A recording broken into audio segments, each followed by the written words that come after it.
Mi mamá me gritó frente a todos, no eres bienvenida en esta mesa. Me levanté y dije, entonces dejen de comer la comida que yo pago. Quedaron en shock. La voz de mi madre cortó el murmullo alegre de la cena con la precisión de un bisturí. El tenedor que sostenía, cargado con un trozo de lasaña que yo había pagado, se convirtió en un arma mientras lo apuntaba directamente hacia mí, cruzando la mesa. Su rostro, iluminado por la cálida luz del comedor, era una máscara de fría decepción. Honestamente, Ximena, dijo, su voz lo suficientemente alta como para que el silencio cayera como una guillotina sobre las conversaciones de mis tíos, mis primos, mi propia familia. Con esa actitud, no mereces un lugar en esta mesa. El silencio que siguió fue lo peor. Fue un silencio pesado, denso, casi tangible. El tintineo de los cubiertos contra los platos cesó de golpe. Las risas se ahogaron en las gargantas. Pude sentir cada par de ojos en la habitación girándose hacia mí, no con compasión, sino con una mezcla de curiosidad morbosa y juicio. Mi hermano Mateo, el hijo dorado, tenía una diminuta y casi imperceptible sonrisa de suficiencia en los labios. Mi hermana Isabela, la futura novia, simplemente desvió la mirada hacia su brillante anillo de compromiso, como si el drama fuera una molestia menor en su mundo perfecto. Mi padre, Ricardo, el hombre cuyo cumpleaños número 60 estábamos celebrando, clavó la vista en su plato impecablemente blanco, estudiando el patrón de la porcelana como si contuviera los secretos del universo. Nadie dijo nada. Nadie me defendió. En ese instante, me sentí como una extraña en mi propia vida, una espectadora de una obra en la que yo era la villana sin saber por qué. El calor subió por mi cuello hasta mis mejillas, un incendio de humillación pura. Mis manos, debajo de la mesa, se aferraron a la servilleta de lino hasta que mis nudillos se pusieron blancos. Me llamo Ximena, tengo 28 años y trabajo como enfermera pediátrica. Y esa noche, en la fiesta que yo misma había orquestado en secreto, mi propia madre intentó borrarme de la existencia con una sola frase. No sabía entonces que sus palabras no serían mi final, sino el catalizador que necesitaba para reclamar mi vida. Mi vida siempre ha funcionado en un segundo plano, como la música ambiental de un restaurante elegante, necesaria para la atmósfera, pero rara vez notada. Ser la responsable en mi familia era un título que me gané a pulso desde muy joven. No era la estrella, ese papel siempre fue para Mateo. No era la belleza, ese escenario estaba reservado para Isabela. Yo era simplemente Ximena. La confiable. La que resolvía problemas. La que, sin que nadie lo preguntara, se aseguraba de que el barco familiar no solo se mantuviera a flote, sino que navegara en aguas de lujo. Mi rutina era un ciclo predecible de turnos de 12 horas en el hospital, rodeada del olor a antiséptico y los sonidos de monitores cardíacos y, a veces, del llanto asustado de un niño. Aprendí a encontrar una extraña calma en ese caos controlado. Consolar a un niño con fiebre, explicarle con paciencia a unos padres aterrorizados un procedimiento, o simplemente sostener una pequeña mano durante una vacuna, esas eran mis victorias diarias.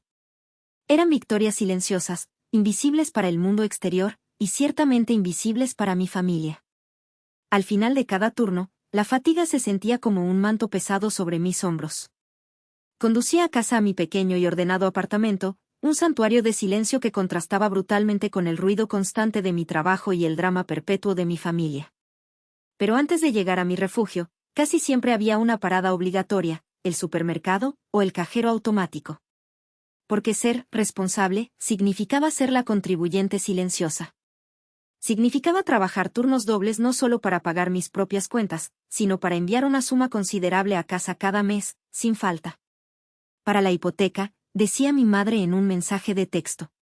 Salió un imprevisto con el coche de tu padre, era la excusa de la siguiente semana. Mateo necesita ayuda con el depósito de su nuevo apartamento. Las peticiones nunca cesaban, y yo nunca decía que no. No buscaba gratitud. Ingenuamente, creía que estaba haciendo lo correcto, que así es como se cuida a la familia que amas. Pensaba que mis acciones hablaban por sí mismas, que veían mi esfuerzo en el refrigerador siempre lleno, en las facturas pagadas a tiempo, en el estilo de vida cómodo que llevaban. Pero estaba equivocada. Ellos no veían a la arquitecta de su comodidad. Veían a la hija sencilla, la que no daba problemas, la que era fácil de ignorar. Veían a la enfermera con un trabajito estable. No tenían idea, ni el más mínimo interés en descubrir, que la casa en la que vivían, los coches que conducían, las vacaciones que tomaban, todo estaba construido sobre los cimientos que yo había levantado, peso a peso, turno extra a turno extra. Yo era el pilar financiero que sostenía su mundo, pero para ellos, yo era completamente invisible. Si tuviera que curar una exposición sobre mi relación con mi familia, la llamaría el Museo de las Injusticias Silenciosas. Cada pieza sería un recuerdo, una herida pequeña pero profunda que, acumulada con otras, había creado un dolor sordo y constante. El primer objeto de la exposición sería el coche de Mateo. Hace aproximadamente un año, mi viejo coche, un sedán fiable pero anticuado, finalmente se rindió. La transmisión murió en medio del tráfico de la Ciudad de México. El mecánico me dio la noticia con una cara sombría. La reparación costaría más de 30,000 pesos, dinero que no tenía a mano después de haber cubierto una emergencia dental de mi padre el mes anterior. Llamé a mi padre, no para pedirle dinero, sino para pedirle consejo. Quizás conocía a un mecánico más asequible. Su respuesta fue un bufido de desdén que sentí como un golpe en el estómago a través del teléfono.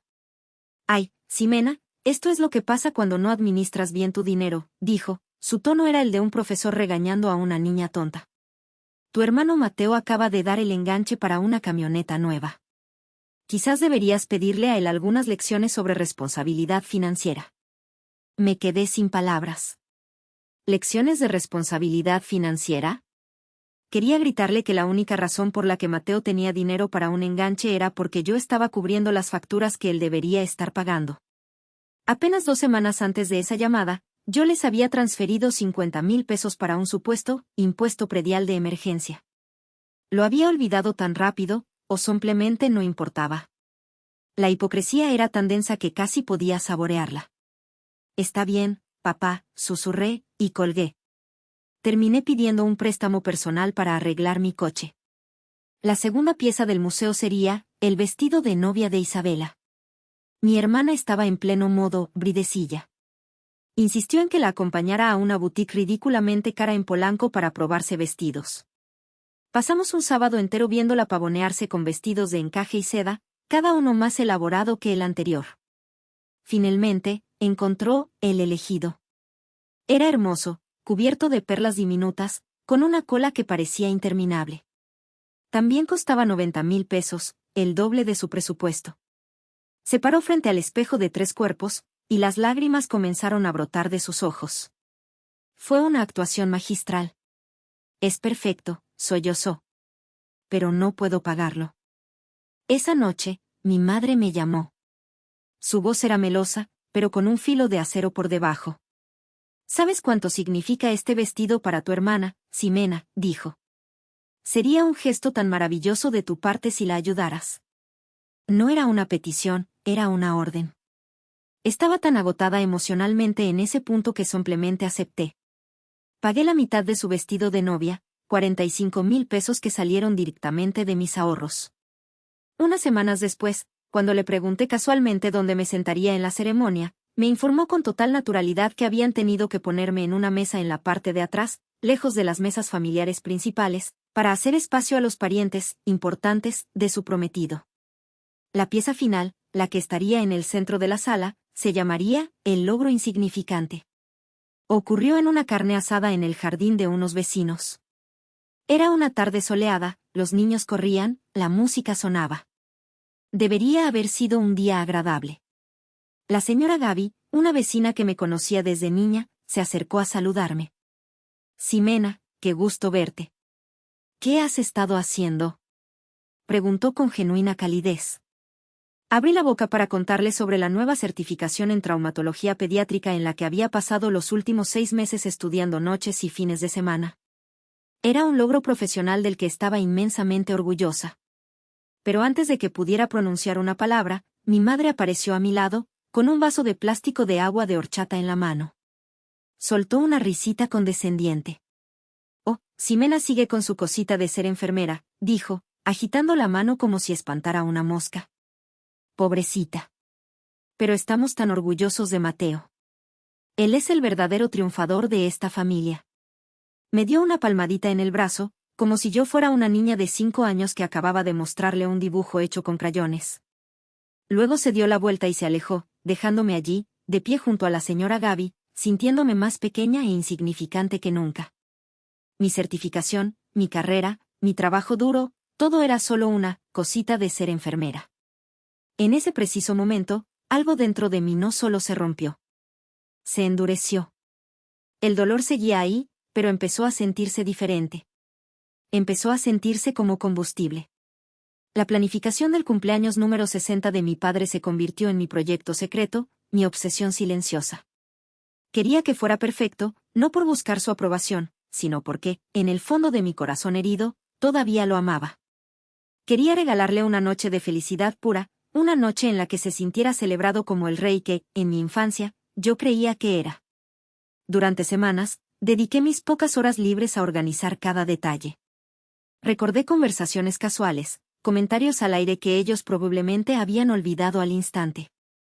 Algún día tenemos que ir a ese restaurante italiano nuevo en la Condesa, había dicho mi padre meses atrás.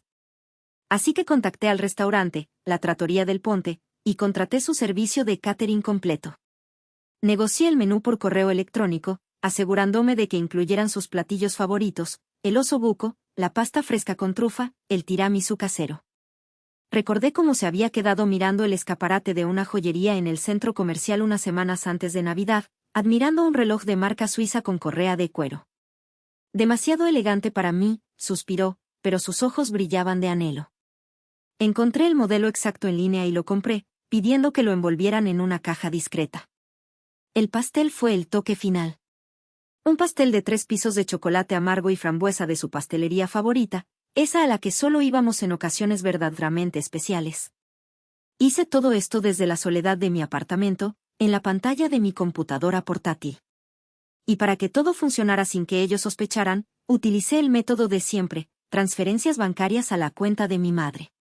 Le enviaba el dinero en partes, con conceptos vagos como ayuda para gastos o para lo que necesiten. Ella nunca preguntó los detalles. Simplemente aceptaba el dinero y, como yo esperaba, se atribuía todo el mérito. Ricardo, querido, te tengo una sorpresa, la escuché decirle a mi padre por teléfono, su voz llena de un orgullo que no le correspondía. He organizado una pequeña fiesta para ti. No me importaba.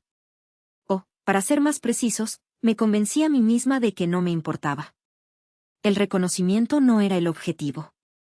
El objetivo era ver a mi padre sonreír, ver a mi familia reunida y feliz, aunque fuera por una noche. Quería demostrar, quizás más a mí misma que a ellos, que yo era una buena hija, que a pesar de todo, el amor era más fuerte que el resentimiento. Era una ilusa, por supuesto. Estaba comprando los ingredientes para mi propia humillación, y ni siquiera lo sabía. La noche de la fiesta, la casa olía a ajo asado, a pan recién horneado y a una felicidad que se sentía frágil, casi artificial. Las risas resonaban en los pasillos, y por un momento, me permití creer en la ilusión. Me mezclé entre los invitados, rellenando copas de vino, asegurándome de que todos tuvieran suficiente comida, actuando como una anfitriona silenciosa en una fiesta que nadie sabía que era mía. Después de la cena, cuando los platos estaban vacíos y las copas llenas de nuevo, comenzaron los brindis. Mateo se puso de pie primero, sosteniendo su copa en alto con la confianza de un conquistador. Dio un discurso largo y resonante, no tanto sobre mi padre, sino sobre su reciente ascenso en la pequeña agencia de marketing donde trabajaba. Habló de sinergias estratégicas y KPIs optimizados, términos que nadie en la sala entendía, pero que sonaban impresionantes. Cuando terminó, todos aplaudieron con fervor. Mi madre lo miraba con lágrimas de orgullo en los ojos. Luego, fue el turno de Isabela. Se levantó, asegurándose de que la luz capturara el destello de su anillo de compromiso. Durante 10 minutos, nos deleitó con los detalles de sus planes de boda, el diseñador del vestido, el lugar exclusivo en San Miguel de Allende, la lista de invitados de la familia de su prometido. Más aplausos, más vítores. Finalmente, mi madre, Leonor, levantó su copa. Sus ojos recorrieron la habitación, rebosantes de una satisfacción que me excluía por completo. Solo quiero agradecerles a todos por estar aquí, dijo. Me siento tan bendecida de tener unos hijos tan maravillosos. Mateo, tu éxito nos llena de un orgullo inmenso. E Isabela, vas a ser la novia más hermosa que el mundo haya visto. Continuó, agradeciendo a los tíos por venir, a los primos por sus regalos, al catering por la deliciosa comida que había elegido. Pero mi nombre, Ximena, nunca salió de sus labios. Era como si yo no estuviera allí. Como si fuera un fantasma que había pagado la cuenta. Un nudo se apretó en mi estómago, uno que conocía muy bien. Pero lo empujé hacia abajo. Esta era la noche de papá. Decidí que haría mi propio brindis, uno pequeño, solo para él. Me puse de pie, mis manos temblando ligeramente mientras sostenía mi copa. Papá, empecé, mi voz apenas un susurro. Y hasta ahí llegué. Los ojos de mi madre se clavaron en mí en el instante en que pronuncié la palabra, papá. Su sonrisa se desvaneció, reemplazada por una máscara de pura irritación. Ximena, por favor, dijo, su voz goteando un fastidio que silenció cualquier murmullo restante. No empecemos con uno de tus momentos dramáticos esta noche. La palabra, dramáticos, me golpeó como una bofetada. Yo nunca hacía dramas. Yo era la que los resolvía en silencio, la que enviaba el dinero para evitar la crisis, la que escuchaba durante horas sus quejas sin ofrecer las mías. Me hundí de nuevo en mi silla, sintiendo el calor de la humillación extenderse por mi rostro. Mi tía Lidia me lanzó una mirada de lástima desde el otro lado de la mesa, lo que solo empeoró las cosas. Murmuré, lo suficientemente bajo para que mi madre me oyera, pero con la esperanza de que los demás no lo hicieran. Solo quería desearle un feliz cumpleaños. Fue entonces cuando ella me miró, sus ojos tan fríos como el hielo, y pronunció la frase que lo cambiaría todo. La frase que se convertiría en el epitafio de la hija que solía ser. Frente a toda mi familia, frente a los amigos de mis padres, frente al recuerdo de todo lo que yo había hecho por ellos, lo dijo. Honestamente, Ximena, con esa actitud, no mereces un lugar en esta mesa. Esa noche, cuando volví a mi apartamento, no lloré. El pozo de mis lágrimas se había secado. En su lugar, sentí una extraña y fría calma. Me senté frente a mi computadora portátil y abrí un archivo que llevaba años construyendo. No era solo una hoja de cálculo para controlar mis finanzas personales. Era un libro de contabilidad forense de mi propia vida familiar. Cada transferencia, cada pago, cada factura estaba allí, meticulosamente registrada con fecha, cantidad y una nota detallada. 15 de enero, 2020, 15,000 pesos MXN, reparación del techo. 8 de marzo, 2021, 8,000 pesos MXN, seguro del coche de Mateo. 22 de julio, 2022, 25,000 pesos MXN, implante dental de papá. Noviembre, 2023, 12,000 pesos MXN, lavavajillas nuevo. La lista seguía y seguía, una letanía digital de mi sacrificio silencioso. Ellos pensaban que el dinero simplemente aparecía en sus cuentas bancarias como un regalo del cielo. Nunca preguntaban de dónde venía. Simplemente lo gastaban. Pero yo no estaba enviando dinero a un vacío. Estaba recopilando pruebas. La primera llamada que hice fue a mi mejor amiga, Dalia. Es asistente legal y la persona más sensata que conozco. Cuando finalmente me derrumbé y le mostré la hoja de cálculo por videollamada, no me miró con lástima. Me miró con fuego en los ojos. Esto no es una contribución, Ximena, dijo su voz, firme y clara a través de los altavoces. Esto es soporte vital. Estás financiando tú sola todo su estilo de vida. Escuchar a alguien más decirlo lo hizo real. Con la ayuda de Dalia, empecé a organizar todo. Imprimí cada confirmación de transferencia bancaria, cada recibo en línea de los comestibles que había pedido para su casa, cada pago con una nota que ellos habían ignorado. El plan comenzó a tomar forma, no como un acto de venganza, sino como un acto de liberación. Una semana después del fatídico cumpleaños, con un nudo de nervios y determinación en el estómago, levanté el teléfono y marqué el número de mi madre. Mis manos temblaban, pero me esforcé por mantener mi voz estable y serena, desprovista de cualquier emoción que pudiera delatarme. Mamá, dije cuando contestó. Me gustaría organizar una cena de reconciliación familiar en tu casa el próximo domingo. Yo llevaré la comida. Tengo que hacer un anuncio. Hubo un silencio al otro lado de la línea, tan largo que pensé que había colgado. Luego, escuché una risita, un sonido corto, sorprendido y lleno de una arrogancia triunfante. Oh, dijo, su tono cargado de suficiencia. Bueno, eso es inesperado. Por supuesto, querida. La noticia de mi capitulación se extendió por mi familia como un reguero de pólvora. Su certeza de que yo volvía arrastrándome, con el rabo entre las piernas, era casi palpable y profundamente nauseabunda. Esa misma noche, recibí un mensaje de texto de Mateo. Oí que finalmente vas a disculparte. Ya era hora. No respondí. Simplemente guardé una captura de pantalla del mensaje. Unos días después, pasé por casa de mis padres para dejar un correo que había llegado a mi apartamento por error. Mientras esperaba en la puerta, escuché la voz de mi madre hablando por teléfono con mi tía Lidia, sin saber que yo estaba al otro lado. Creo que la vergüenza finalmente la alcanzó, decía, su voz goteaba satisfacción. Sabe que nos necesita. Probablemente va a volver a pedir dinero prestado. Se aferré a la barandilla de la entrada para no caerme. Estaban tan seguros de que habían ganado. Estaban completamente convencidos de que yo volvía para suplicar su perdón, para reincorporarme al papel que me habían asignado, el cajero automático silencioso y obediente. No sabían que el escenario que estaban preparando con tanto regocijo no era para mi humillación, sino para su juicio final.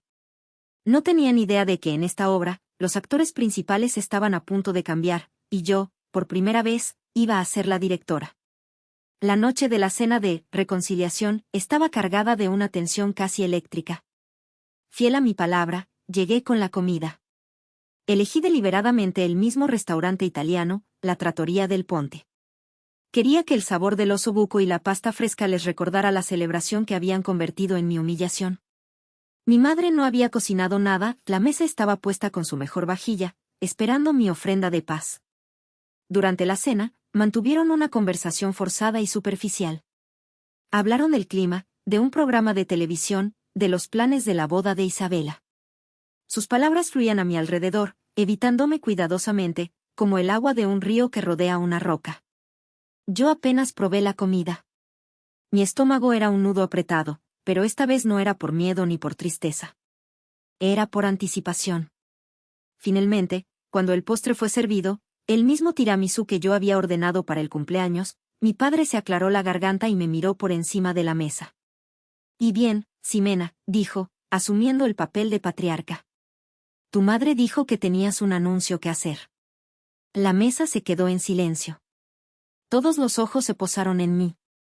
Mateo me miraba con una sonrisa condescendiente. Isabela parecía aburrida.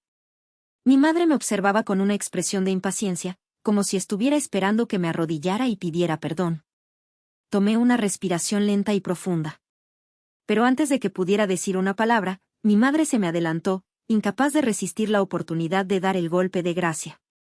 Ciertamente espero que tu anuncio sea una disculpa por tu comportamiento en el cumpleaños de tu padre, dijo, su voz afilada. Honestamente, Ximena, con esa actitud, no mereces un lugar en esta mesa. Y ahí estaba. La misma frase. Las mismas palabras que habían encendido la mecha. Esta vez, no me encogí. No desvié la mirada. Sostuve su mirada helada con la mía, y una extraña calma, una claridad absoluta, se apoderó de mí. El temblor en mis manos había desaparecido. Lentamente, metódicamente, me puse de pie. ¿Sabes qué, mamá? Dije, mi voz clara y firme, resonando en el silencio del comedor. Tienes razón. Sus cejas se arquearon en señal de triunfo. Mateo sonrió abiertamente. Caminé con calma hacia la cabecera de la mesa, donde había dejado mi bolso en una silla vacía. Lo abrí y saqué una carpeta gruesa, de aspecto profesional, con una cubierta de vinilo negro. Volví a mi lugar y la coloqué sobre la mesa con un golpe seco y sólido, un tud, que hizo que todos se sobresaltaran. La abrí en el primer separador de colores. No merezco este asiento, dije, mirando a cada uno de sus rostros confundidos. Pero antes de irme, hablemos de quién pagó por esta mesa. Giré la carpeta para que pudieran verla. La primera página era una copia de la factura de la tienda de muebles de lujo por el juego de comedor completo, la mesa de caoba, las 8 sillas tapizadas. Pagado en su totalidad desde mi cuenta de cheques hacía 2 años. La mandíbula de mi padre cayó literalmente. Pasé la página. Y estas sillas en las que están sentados, dije, mostrando otro recibo. Seguí pasando las páginas, mi voz nunca vaciló, Cada palabra era un martillazo contra el cristal de su autoengaño. Hablemos del techo nuevo sobre sus cabezas, mostré la confirmación de la transferencia de 70,000 pesos al contratista. O de los comestibles que aparecen mágicamente en su refrigerador cada semana, mostré un año de estados de cuenta de entregas en línea. O del nuevo televisor de pantalla plana en su sala de estar. O del seguro del coche de Mateo. O de la mitad del vestido de novia de Isabela. Página tras página, la verdad salía a la luz en blanco y negro. Sus rostros pasaron de la confusión al shock, y luego a un horror pálido y enfermizo. Mateo no podía mirarme. Mi padre simplemente miraba los papeles, sus manos temblaban visiblemente. Isabela parecía que iba a vomitar. Mi madre me miraba con una expresión de incredulidad y odio puro. Finalmente, llegué a la última página de la carpeta. Era una hoja de resumen que Dalia me había ayudado a preparar, una sola página que condensaba 5 años de servidumbre financiera. En la parte inferior, resaltado en un amarillo brillante y agresivo, había un gran total. Cerré la carpeta con un chasquido final. Levanté la vista y miré directamente a los ojos de mi madre, la mujer que había intentado hacerme invisible, la mujer que vivía en una casa que yo mantenía. Así que, dije, mi voz era baja, pero se escuchaba con una claridad atronadora en el silencio sepulcral. La suma total de mis actitudes dramáticas, en los últimos 5 años asciende a 1,432,000 pesos.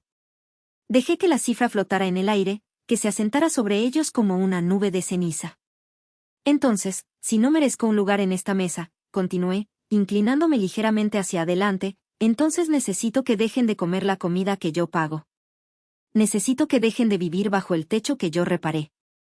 Y necesito que dejen de disfrutar de la vida cómoda que yo he financiado. Por primera vez en toda mi vida, mi familia no tenía absolutamente nada que decir. Sus bocas estaban abiertas, pero no salían palabras. Solo el sonido de su propia conmoción. No esperé una disculpa. Sabía que no llegaría no una sincera, al menos. No esperé a que gritaran, lloraran o inventaran excusas. Conocía demasiado bien su manual.